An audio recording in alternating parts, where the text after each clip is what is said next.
Assalamu alaikum everyone. Am I clearly audible to all of you? वालेकुम अस्सलाम आदम खिजरा। वालेकुम अस्सलाम अली हुसैन। क्लास आप लोगों को कंफ्यूजन हो रही थी। We will end it by 4:45। We are starting now. Will see कितने क्वेश्चंस हैं। वालेकुम अस्सलाम अनुना।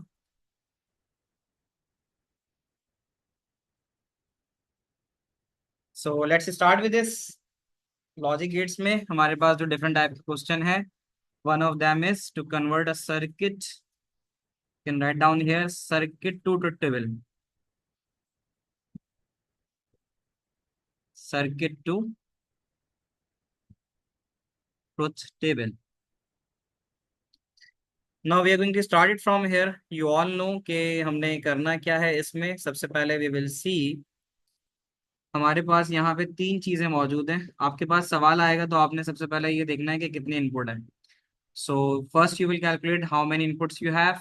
आपके पास तीन इनपुट है, तो तीन इनपुट के लिए आपको पेपर में, पास पेपर में दिया जाएगा ABC। यहाँ पे खैर मैं खुद आपको समझा रहा हूँ, तो मैं ABC बना देता हूँ। ABC बनाने का असूल ये बताया है कि पहले तीन इनपुट का जब केस होता है तो 2 की पावर 3 8, इसका मतलब 8 पॉसिबल कॉम्बिनेशन हमें चाहिए। तो 8 के लिए पहले चार जीरो ए में, फिर चार वन। इसी तरह बी में दो जीरो, दो वन, दो जीरो, दो वन। और सी में zero one, zero one, zero one, zero one. ये आपको मैं बार बार बताते रहता हूँ कि ये गिवन होगा, ठीक है। तो ये आपके सवाल में गिवन होगा। Now the second thing is to label the gates. जैसे फर्स्ट गेट हमें जो नजर आ रहा है वो आ रहा है जोर। दूसरा जो नजर आ रहा है वो आ रहा है और। Next gate we have is NAND, and the last we have is XOR. Question का रेफरेंस है जो हम लास्ट टाइम क्लास में 10.2 की एक्टिविटी कर रहे थे, ठीक है। एक्टिविटी 10.2 पार्ट सी करवाया था, पार्ट डी अभी करवा रहा हूँ। So the first thing we have, सबसे पहले अगर आपके पास सवाल आता है, आपने देखा कि ए और बी ये दो इनपुट हैं जो जोर में जा रहे हैं। यानी यहाँ पे ए मिलेगा और यहाँ पे इसको मिलेगा B. So it means the equation will be A XOR B. लिख के भी बता सकता हूं मैं और सिंबल के जरिए भी लिखूंगा, तो ए जोर बी ऐसे लिखूंगा।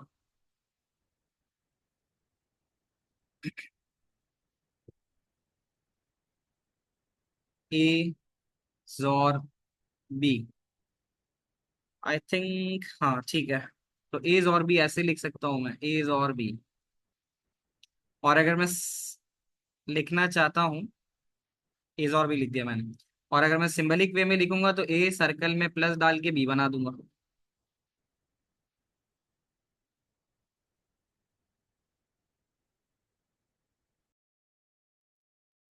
So let's continue. The first thing, after getting the input values ABC मिल गया हमें, तो हम सबसे पहले स्टार्ट लेंगे, इस जोर को लेबल करेंगे। और ABC दिया हुआ है, let me call this one as D. और मैं कहूंगा कि डी जो बन रहा है वो बन रहा है ए जोर बी से। जोर के लिए हम सर्कल में प्लस डालते हैं। और द फंक्शन ऑफ जोर इज के सेम पर जीरो देता है, ये सेम वैल्यू पे जीरो देता है। यहाँ ए आ रहा है, यहाँ बी आ रहा है। आप मेरे साथ साथ अपने राइटिंग मटेरियल पे इसको साथ साथ सॉल्व भी करें। So the first thing we are doing here is D equals A XOR B. और जोर में मैंने आपको बताया है, जी जी क्लास अपलोड होगी, बिल्कुल होगी, रिकॉर्ड हो रही है तो अपलोड भी होगी। तो एज और बी आ गया। अब एज और बी का मतलब है कि आपने देखना है ए को और आपने देखना है बी को, और उसमें सेम पर जीरो डाल देना है। जोर में सेम पे जीरो होता है।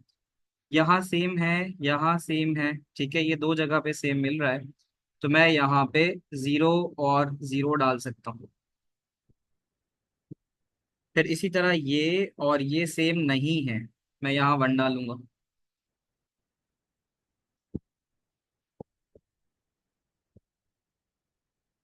ये 1 0 सेम नहीं है, ये भी सेम नहीं है, तो मुझे 1 डालना पड़ेगा दोनों जगह।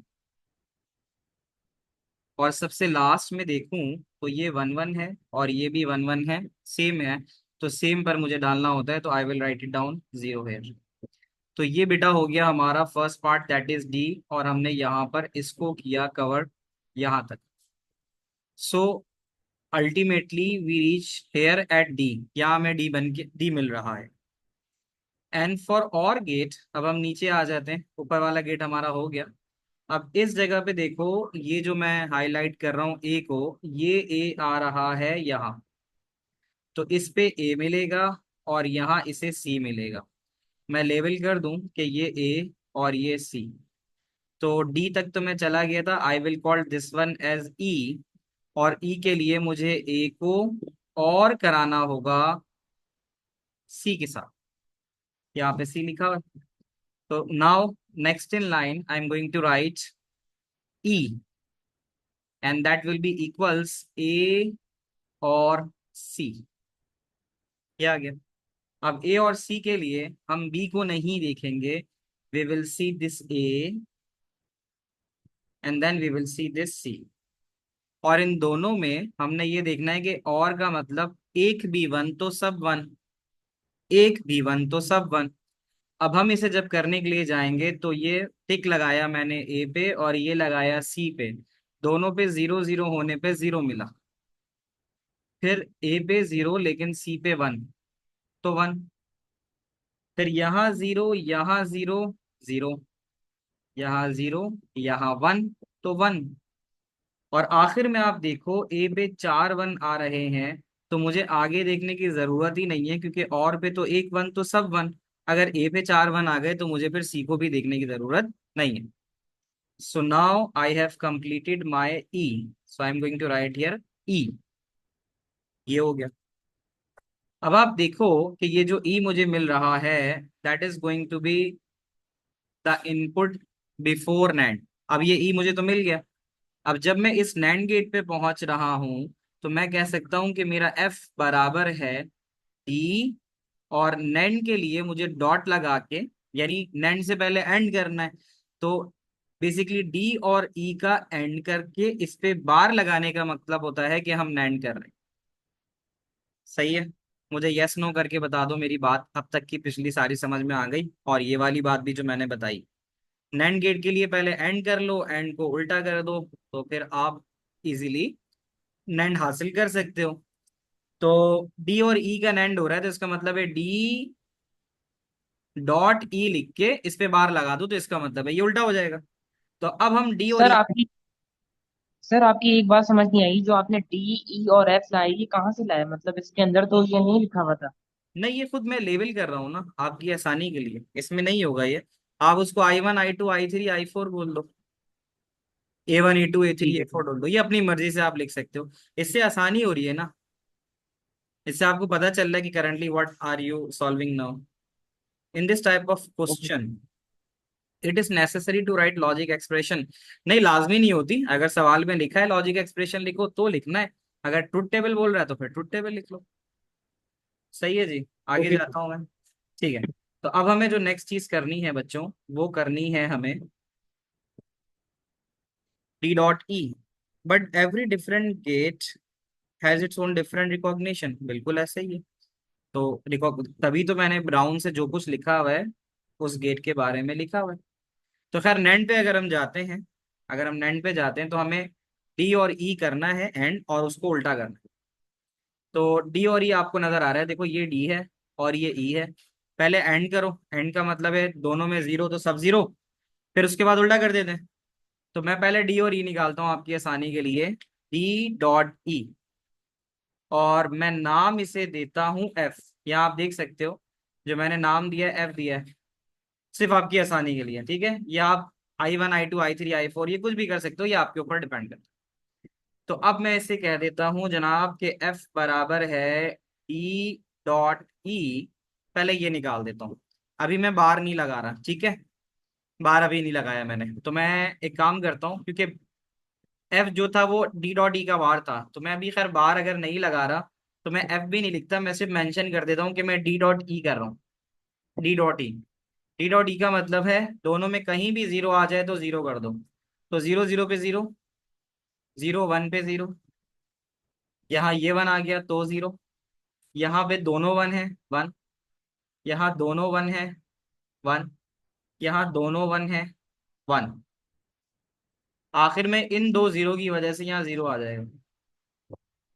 हमने डी डॉट ई लिखा है, तो हमें जो चाहिए था वो हमें चाहिए था डी डॉट ई का बार। बार का मतलब होता है जो भी वैल्यू आए उसको उल्टा कर दो।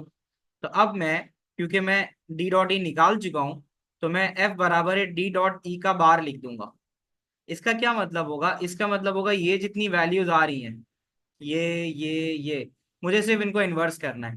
बार का मतलब इन्वर्स। तो जहां जीरो सर है, एबीसी का जो है आपने वैल्यू जाने खुद से लिखी है। एबीसी की वैल्यू आपको मिलेंगी सवाल में, और वो हमेशा जो ये लिखी हुई है वह ऐसी ही होंगी। यानी पहला हमेशा ट्रिपल जीरो होगा, दूसरा डबल जीरो वन होगा, तीसरा जीरो वन जीरो होगा। क्योंकि यहाँ सॉल्व करा रहा था तो यहाँ लिखी भी नहीं थी, इसलिए मैंने ये खुद से बना दिया टेबल, वरना पेपर में तो आपको मिलेगी। ऐसा ही क्या ट्रुथ टेबल है क्या? ये ट्रुथ टेबल बना रहे अच्छा, ठीक है हैं। सर। फिर सर डी डॉट ई का लास्ट वाला जीरो नहीं होगा? और किसके लास्ट वाला, डी का? डी डॉट ई का डी डॉट ई के लास्ट वाला क्या होना चाहिए? जीरो। हाँ मैंने क्योंकि बोला था, लेकिन लिख मैंने वन दिया, क्योंकि यहाँ पे जीरो आएगा। इसकी वजह ये कि ये जीरो है और ये वन है, तो जीरो हो जाएगा। बिल्कुल सही, थैंक यू। तो अब हम देखते हैं बेटा, इन्वर्स कर रहे हैं।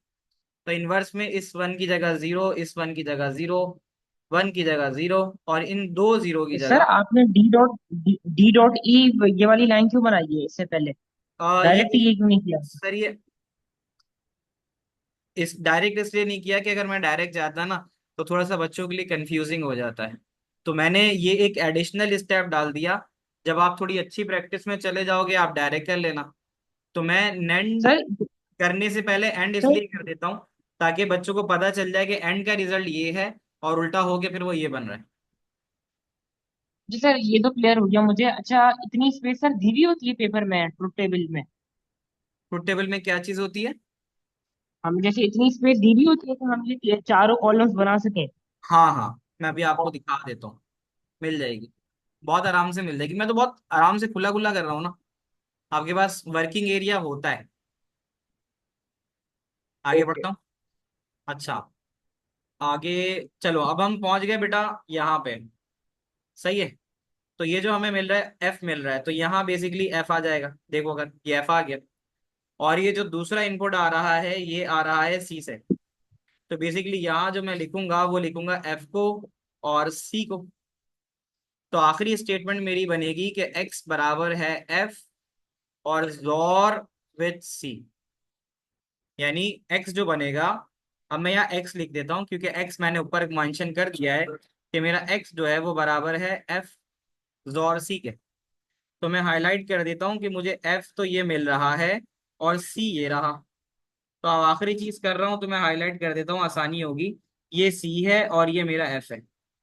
अब इन दोनों पे सेम पर जीरो कर लेते हैं। तो सेम पर जीरो करने का मतलब ये है, अब आप देखते जाओ, last value I am writing है। तो सी में है जीरो और यहाँ है वन, तो सेम तो है नहीं, वन आ जाएगा, ठीक है। और या तो फिर एक तरीका ये कि मैं पहले ढूंढ लूँ सेम कहाँ कहाँ है। जैसे ये सेम है वन, और ये भी, यानी अगर सेम इनपुट आए तो जीरो डाल दो।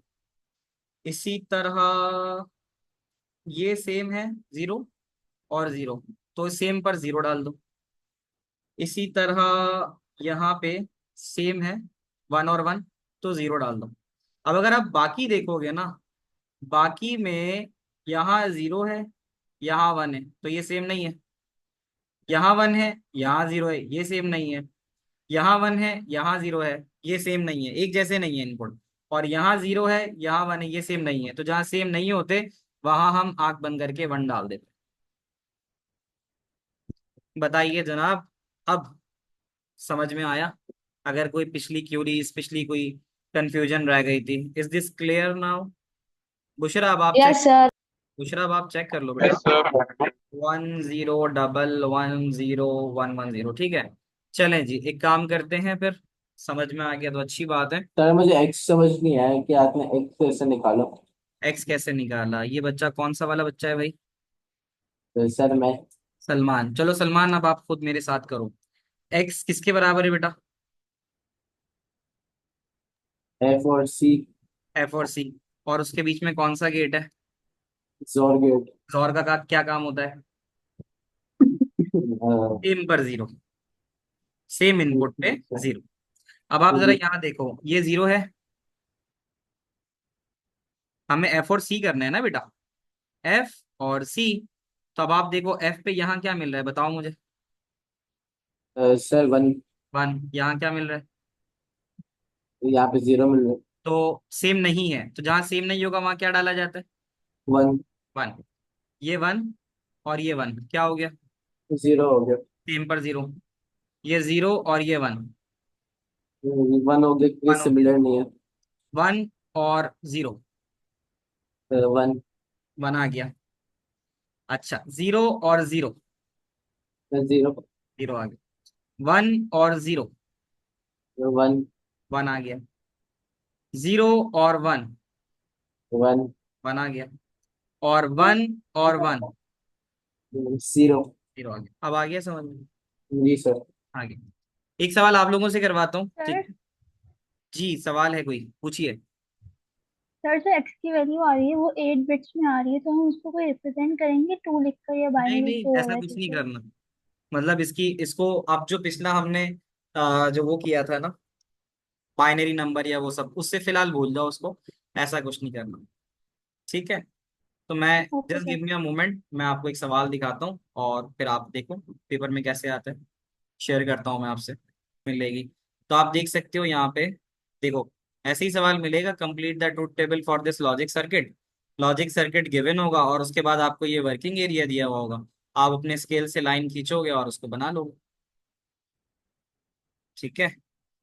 तो इस तरह से आपके पास सवाल आने, यही सर्किट बना हुआ होगा और सर्किट के बाद लॉजिक। ट्रूथ टेबल में आपसे कह रहा था ना कि ये वैल्यूज गिवन होती हैं, देखो ये गिवन होंगी। आपको जो काम करना है वो वर्किंग एरिया में आप करोगे। वर्किंग एरिया में आप कॉलम्स बनाओ और कॉलम बना के काम कर सकते हो। इस्माइल सवाल है, पूछ लो, फिर उसके बाद रयान आप पूछ लेना। सर मेरा सवाल तो ये है कि सर जैसे आपने बताया था आप I1 I2 I3 से रिप्रेजेंट कर सकते हैं लॉजिक सर्किट्स में। तो अगर मैं सिर्फ लॉजिक सर्किट के नीचे रिप्रेजेंट कर दूँ I1 is equal to this plus this, और फिर जो वो वर्किंग एरिया उसके अंदर मैं बस I1 लिखती हूँ, हाँ हाँ, सही है, बिल्कुल तो सही। सही रहेगा? बिल्कुल सही है, फर्स्ट क्लास है, मसला ही नहीं है कोई। ठीक है। ओके सर, थैंक देखो सारे सवाल इसी तरह के आ रहे हैं। चलो एक सवाल, ये वाला सवाल आपको देते हैं, ठीक है?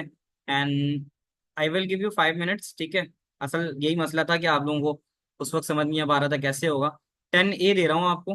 10A में कह रहा है लॉजिक एक्सप्रेशन लिखो। तो लॉजिक एक्सप्रेशन का मैं आपको बता देता हूँ, और बाकी जो है ना, लॉजिक एक्सप्रेशन तो बल्कि आप मेरे साथ साथ भी बना सकते हो, ठीक है? तो कोई बताएगा लॉजिक एक्सप्रेशन क्या बन सकती है इसकी? फिर हम इसका ट्रूथ टेबल पर चले जाएंगे। What will be the logic expression for this? बताइए। पहले सवाल में एक्सप्रेशन बनानी है, एक्सप्रेशन बनाना तो सिखाया था ना बच्चों, तो ये रिमेम्बर एक्सप्रेशन बनाना। Yes sir. हाँ, यस। कैसे बनेगी इसकी एक्सप्रेशन?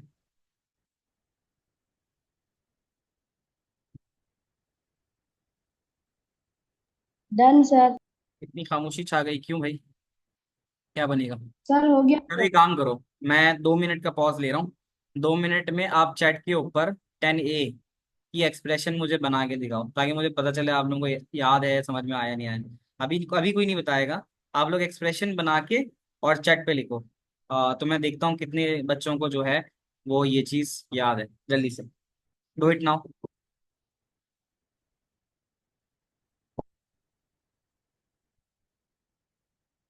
सर मैंने आपको कर दिया सेंड। सर मेरा पूछो। सर मैं कह रहा था इसके अंदर एक्सप्रेशन बनाने के अंदर बीच में प्लस वगैरह भी लगेगा ना वैसे। एक्सप्रेशन बनाने में बीच में प्लस वगैरह लगेगा? हाँ लग सकता है, और गेट है तो प्लस ही लगेगा।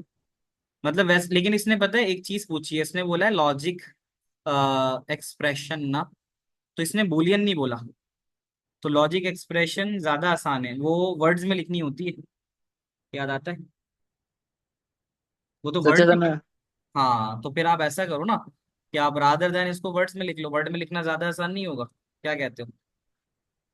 ये वर्ड में लिखना तो आसान होगा वर्ड उससे। में, हाँ, क्योंकि बुलियन की टर्म मैंने उस वक्त यूज की थी कि जब मुझे उसको लिखना था इसमें, किसमें, बुलियन एक्सप्रेशन में लिखना था, तो फिर मैं सिंबल्स यूज करता था। बट यहाँ ऐसा सिनारियो नहीं है, तो आप सिंबल ना यूज करो, आप वर्डिंग्स में लिख लो। I think wordings will be better. अच्छा सर, ओके सर। ठीक है। अभी तक मुझे बहुत कम बच्चों के रिस्पॉन्सेज मिले।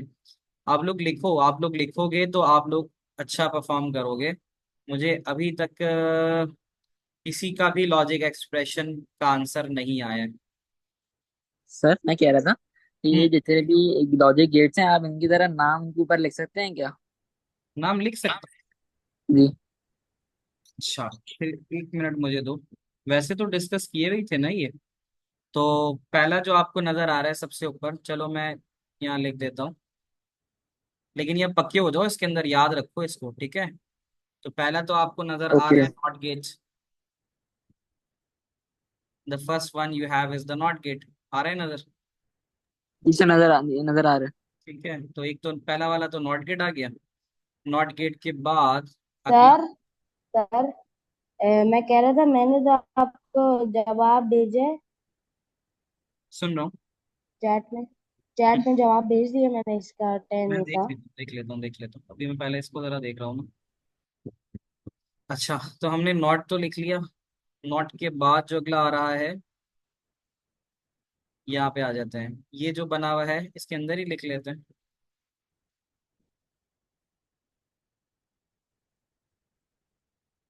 ये आ जाएगा हमारे पास AND एंड गेट, जो नीचे नजर आ रहा है नेक्स्ट। क्या इसको हमें ऑर्डर में करना होता है क्या? हाँ, इसका सीक्वेंस हमें फॉलो करना पड़ेगा। We need to have the sequence of its. Sir मैं इसका आंसर बता सकता हूँ माइक पे? क्या करके? मैं इसका आंसर बता सकता हूँ माइक पे? नहीं, मुझे थोड़ा सा जो है ना टाइम इसलिए दो कि मैं चाहता हूँ कि बच्चे और भी बच्चे जवाब दें। थोड़ा सा रुक जाओ, आधा एक मिनट रुक जाओ, फिर आप जवाब दे देना। ओके सर, किसी और के नहीं। अभी फिलहाल तो मैं किसी से आंसर नहीं ले रहा।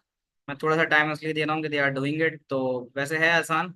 बस एक मिनट के अंदर अंदर मैं आप लोगों से इसको शेयर कर लूंगा।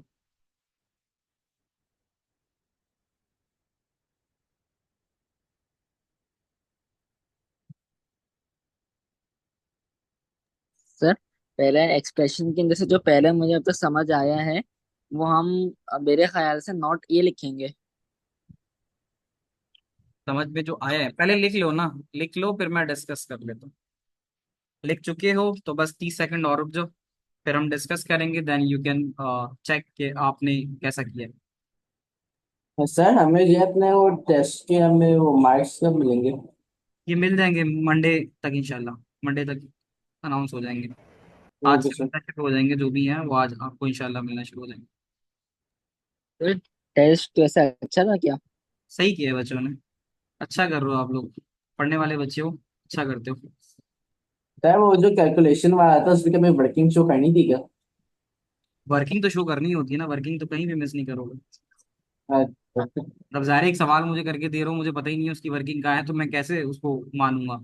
अब कैलकुलेशन वाला कोई भी सवाल है, कैलकुलेशन वाले में डायरेक्ट कैलकुलेट करके अगर आंसर कोई लिख रहा है बच्चा, तो मेरे लिए तो वो फिर क्रेडिबल नहीं है ना कि उसने कैलकुलेटर भी यूज़ किया होगा। क्योंकि अगर वो खुद मुझे दिखा रहा है कि उसने किया हुआ है, मतलब उसमें उसकी वर्किंग शो हो रही है, तो फिर तो ठीक है। सर मैं अलग से कैलकुलेशन मैंने जो है कैलकुलेशन मैंने कही थी मगर मैं फिर उसकी शेयर नहीं रस्सी किया, में नहीं खींची। तस्वीर खींचनी चाहिए थी मुझसे पहले भी, बच्चों ने पूछा था कि सर उसको भेजना ही नहीं भेजना। मैंने कहा था हाँ भेजना है बिल्कुल, वर्किंग शो करानी चाहिए थी। देख लूंगा वो तो, मुझे पता चल जाता है आइडिया कि कहाँ से किसने कैसे किया हमें। चलें जिसकी तरफ आ जाते हैं। सो ये हमारे पास है, तो इसके लास्ट वाले पार्ट पे क्वेश्चन नंबर 10 जो था, इस पे आते हैं। दिस इज 7, 8, 9 और सर मैं सवाल आ जाते हैं यहाँ पे। ठीक है, I am doing this right now and then I will see how many of you have done the correct one. So let's see. सबसे पहले जो हमें चीज सर लिखनी, सर पहले मैं जवाब बता दूं। जवाब बता दूं तो मैं तो लिख ही रहा हूँ ना, फिर तुम चेक कर लो अपना, तुम्हें पता चल जाएगा। नहीं सर, मैंने बताना है चलो बता दो, आपको। बता दो, बता दो। ओके सर, इसका आंसर है not and A and D, बिल्कुल सही है, और शाबाश। सी और बी, और नॉट सी। वेरी नाइस, शाबाश। बिल्कुल सही लिखा है, ठीक है, वेल डन। काफी सारे बच्चों का सही आया है। तो यहाँ देख लो बेटा, ये नॉट है, लेबल कर देता हूँ। ये एंड गेट है, ये वाला भी एंड गेट है, ये वाला और है, ये वाला नॉट है, और ये वाला और है। सो अब जब हम इसको सॉल्व करने के लिए जाएंगे, so the first thing we will get is कि ये एक नॉट नजर आ रहा है मुझे। ठीक है, लेकिन उससे पहले पहले एक मुझे यहाँ पे एक ए और बी का भी नेट नजर आ रहा है। ए और बी का नेट नजर आ रहा है। तो इसमें इस तरह से भी लिखा जा सकता है कि जैसे मुझे अगर यहाँ से पहले ये नॉट मिल रहा है, तो मैंने लिख लिया, चलो मैंने इसको लिखा नॉट ए, नॉट ए लिख दिया। अब ये नॉट ए जो जा रहा है, ये यहाँ पर आके एंड हो रहा है, तो इसके लिए मैं यहाँ पे लिख सकता हूँ एंड। अब इसका जो दूसरा पॉइंट है, यानी जो दूसरा ये जो मिल रहा है, ये कहाँ से मिल रहा है? ये मिल रहा है मुझे बेसिकली ए से और बी से। तो इसका मतलब है एक ए एंड बी अलग हो रहा है, तो यहाँ पे मैं लिख सकता हूँ ए एंड बी। ये मैंने ब्रैकेट में जो लिखा है, ये रिप्रेजेंट कर रहा है इस वाले पार्ट को, जिसको मैंने हाईलाइट किया है ना, ये ए एंड बी है। थोड़ा सा क्लियर कर देता हूँ ताकि अच्छा समझ में आए। इसको हटा देता हूँ, इसको हटा देता हूँ, इन चीज़ों को हटा देता हूँ।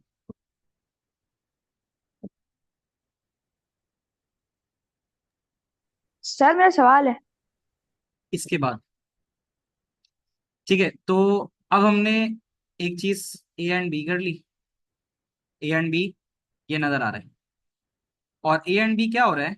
ए एंड बी इस वाले नॉट के साथ एंड हो रहा है। तो आप देख सकते हो नॉट ए, फिर उसके बाद एंड, और फिर उसके बाद ए एंड बी। ये वाली चीज सबको समझ में आई? पहले बताओ। पहले हमने ये वाला पार्ट ऊपर वाला पूरा कवर अप कर लिया, और इसको मैं ऐसे यस। हाईलाइट कर देता हूँ कि भाई ये वाला पार्ट हमने कर लिया, shaded part. Yes sir. Sir अभी आपको मेरा समझ में आ गई? क्वेश्चन है वेरी सर। गुड। सर मुझे एक बात नहीं समझ आई। क्या? सर मुझे ये समझ नहीं आई कि जो टॉप वाला नॉट है, हम्म। ये हमें कैसे पता चला कि लाइक ये ए हो गया, क्योंकि सिर्फ नीचे वाला एंड नहीं होगा ए। नहीं नहीं, यहाँ देखो ना, ये ए है ना, इस ए से ये ऊपर जा रहा है, और नॉट से होके गुजरेगा तो ये नॉट कहलाएगा। तो मैं अगर तुम्हारी आसानी के लिए यहाँ लिखना चाहूँ, तो इस वाले पॉइंट पे मैं लिख सकता हूँ कि ये नॉट ए है। अब आती है बात समझ में? यस। सही है। तो और बेसिकली हम तो यानी कि एक तार तो बेसिकली ये वायर्स ही है ना। वायर, तो जी तो ए ये दो तार निकल सकते हैं ना एक मतलब नॉट पॉइंट गेट से। में तो असल में, नॉट गेट में शुरू में मैंने बताया था कि इसमें से एक ही निकल सकता है, तो नॉट गेट सिंगल इनपुट होता है। ये सही है। ठीक है सर। अच्छा, थैंक और फिर दूसरे वाले से आपको, इस दूसरे वाले से आपको जो ऑब्टेन हो रहा था वो ए एंड बी हो रहा था, ऐसे ही था ना? तब आपने क्या करना है, आपने सीधा सीधा इस नॉट ए को और ये जो ए एंड बी ऑब्टेन हो रहा है, ये दोनों को एंड करा देना है। आपने ये काम यहाँ करा दिया बेटा। ये हो गया हमारा पहला पार्ट, यहाँ तक पहुंच गया, और हम ये सब करा के यहाँ पर मौजूद हैं। Like we are right now here, हम यहाँ पे मौजूद हैं इस वैल्यू को लेके। सही है। अच्छा, अब मुझे बताओ जो नीचे हो रहा है वो क्या क्या हो रहा है। अब अगर आप नीचे देखो, तो नीचे ये वाला जो बी है, ये जा रहा है और में, लेकिन उससे पहले ये जो सी है इसका नॉट है। इसको लिखने के लिए एक तरीके, इसके लिए मैं यहाँ बी लिखता हूँ आपकी आसानी के लिए, कि यहाँ बी आ रहा है, और यहाँ जो आ रहा है वो आ रहा है नॉट सी। तो ये बी और ये नॉट सी, ये दोनों हो रहे हैं और, ये दोनों हो रहे हैं और। तो मैं इसको लिख सकता हूं बी और नॉट सी। तो ये यहां तक जो पहुंचा है वो पहुंचा है ये वाला पूरा बी और नॉट सी।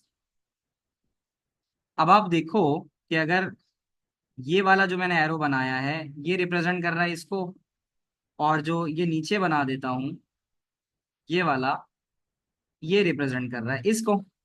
तो ये जो दोनों आके मिल रहे हैं ये किससे मिल रहे हैं, और से। तो इन दोनों के बीच में जो आखिरी चीज आनी चाहिए वो क्या आनी चाहिए, और गेट। कितने बच्चों को ये बात समझ में आई? माइक पर हाँ या ना करके बताओ। यस सर सर, मुझे क्लियर। यस सर, समझ आ गए।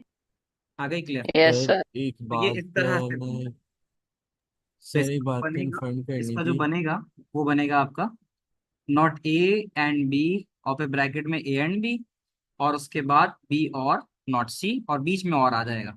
तो ये आपका आएगा, जो मार्क्स होंगे ना इसके, 1 mark, 2 mark, 3 mark, 4 mark, 5 mark, 5 से 6 मार्क, 6 मार्क का बन सकता है सवाल ये। सर हम नॉट सी और बी लिख सकते सर हैं इसको। क्या है, नॉट सी और बी जो है? हम इसको नॉट सी और बी लिख सकते हैं हाँ बजाय बी और नॉट सी हाँ के। हाँ, क्योंकि ये ए और, आप ए और बी लिखो या बी और ए लिखो, बात एक ही है ना। अच्छा सवाल है आपका कि हम इसको नॉट सी और बी ऐसे भी लिख सकते हैं, तो इसका जवाब हाँ है। यानी आप इसमें भी ऐसा कर सकते हो कि ए एंड बी पहले लिख लो और एंड लगा के नॉट ए बाद में डाल दो। दैट हाँ। Also okay, except. Thank you sir, thank you.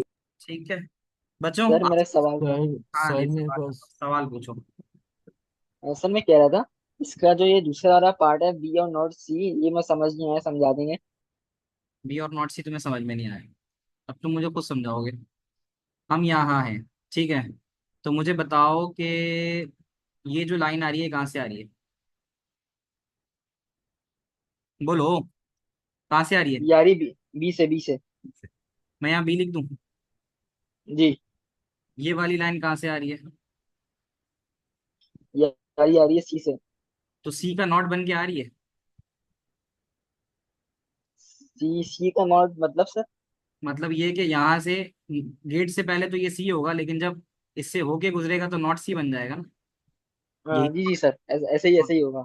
और ये दोनों आपस में क्या हो रहे हैं, अ,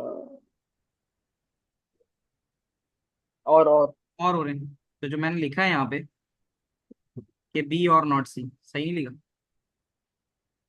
ये सर सही लिखा। सही है। बस, और क्योंकि फिर ये आंसर जी। यहाँ जा रहा था और ऊपर वाला आंसर यहाँ आ रहा था, तो दोनों आंसर के बीच में कौन आ रहा था, और। और तो मैंने और लगा दिया। ठीक है ठीक। सर। अच्छा जी। तो पर हम सवाल पूछो, फिर उसके बाद रयान। सर मेरा ये क्वेश्चन था कि थोड़ा सा बेसिकली माइक जो करीब कर लो ताकि मुझे आवाज लाउड आए। सर मेरा एक क्वेश्चन था कि जो सॉकेट होते हैं वो बीच में आएंगे ना क्वेश्चन के, आई मीन एक्सप्रेशन के बीच में आएंगे ना। बीच से मुराद, मतलब आप ये कहना चाह रहे हो कि नॉट ए एंड और ए जिस एंड? तरह अभी एंड और हमने ग्रीन से जो लिखे हैं वो बीच में आ रहे हैं। हाँ हाँ, बीच में आएंगे, ऐसा ही है। ये जो गेट्स होते हैं ये बीच में आते हैं, दो इनपुट के बीच में आते हैं। यही था सवाल? ये सर यही था। यही था। ठीक है, और कोई सवाल बच्चों? जी वानिया। सर मुझे पूछना था कि ये जो आपने ऊपर ब्रैकेट में लिखा है ए एंड बी, ये मुझे ये समझ नहीं आया। जो मैंने ऊपर ब्रैकेट में ए एंड बी लिखा है, इसकी बात कर रही हो? जी। अच्छा, ये कहाँ से आया? ये जो ए एंड बी है ना, ये आया है इस वाले एंड से। कैसे? इसको मिटा देते हैं सबको। ठीक है, तो ये जो ए एंड बी है, इसके ऊपर ए जा रहा है और बी जा रहा है, ऐसे ही है। जी। तो इसको मैं यहाँ पे ए एंड बी लिख सकता हूँ। जी। सही है। तो ये जो जाएगा ये यहाँ तक जाएगा, जी। जाएगा। यहाँ से जो आ रहा है वो कौन आ रहा है? ए। जब होके गुजरेगा तो क्या बच जाएगा? Not a. Not a. तो यहाँ पर जो पहुंच रहा है वो कौन पहुंच रहा है? Not a. Not a. ये पहुंचा नॉट ए और ये पहुंचा ए एंड बी। ये दोनों पहुंच किस जगह रहे हैं, यानी इन दोनों को कनेक्ट कौन कर रहा है? And and. तो ये जो मैंने लिखा है यहाँ पे ए एंड बी, ये आ गया। अच्छा एक बात, जी ये आ थैंक गया। तो ये ए एंड बी ये आ गया, और यू। नॉट ए ये आ गया, और उनको कनेक्ट कौन कर रहा है? एंड कर गया कनेक्ट एंड। जी थैंक यू। ठीक है, और कोई सवाल भाई किसी का? तो अगर इसको गौर से देखो, ये पूरा ये आ रहा है यहाँ तक, ये जो मैंने अभी ब्लू से बनाया है यहाँ तक आ रहा है, और जो नीचे से ऑब्टेन हो रहा है वो मुझे हो रहा है बी और नॉट सी। तो ये जो बीच नीचे से बी और नॉट सी ऑब्टेन हुआ है, और ऊपर से not A and B obtain हुआ है, इन दोनों के बीच में और आ रहा है जो ये लिख दिया मैंने। अब सबको क्लियर हो गया भाई? तो वर्कबुक मौजूद है, तो वर्कबुक से प्रैक्टिस करो, इसके आंसर्स भी मौजूद हैं, आंसर्स भी मैं शेयर कर देता हूँ। तो अब आप लोग प्रैक्टिस करो इस तरह के सवालों की। इसके जो दो डिफरेंट तरह के सवाल आते हैं वो इंशाल्लाह फिर मंडे वाली क्लास में कराऊंगा। आज की क्लास रखने का मकसद ये वाली चीज भी समझ में आ जाए, एक्सप्रेशन वाली, और सर्किट से ट्रुथ टेबल भी। ठीक है, so was that helpful for you all? Yes yes sir. Sir. ठीक है, नेक्स्ट क्लास है, हैव अ नाइस वीकेंड, मिलते हैं इंशाल्लाह अगली क्लास में। अल्लाह हाफिज। अल्लाह हाफिज। अल्लाह हाफिज। अल्लाह हाफिज़। अल्लाह हाफिज।